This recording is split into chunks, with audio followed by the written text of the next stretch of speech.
माँ बेचारी की सारी जिंदगी पर्दे डालते बीत गई।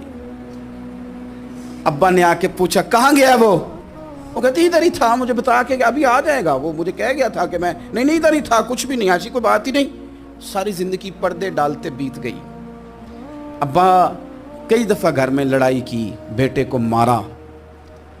अम्मा ने आगे बढ़ के पुत्र के हिस्से की मार भी खाई, लेकिन उसी बेटे की शादी कर दी तो अम्मा को पता चला कि ओहो मैं तो समझदार ही नहीं थी, मेरा तो पुत्र मुझे कह रहा है अम्मा तू भी तो कभी सियानी हो जाया कर दो, अगर वो बोलती है तो तू ही चुप कर जा। तो फिर उसे एहसास होता है कि ओहो मैं तो सारी ज़िंदगी बेवकूफ़ रही, मैं तेरा दिफा करती रही, तेरे हिस्से के थप्पड़ खाती रही, और मुझे आज तूने बताया कि तू सियानी नहीं थी, आज तूने बताया कि तू अक्लमंदी नहीं थी। अम्मा तुझे क्या पता, मेरी बीवी के सामने तू ही सियानी हो जा।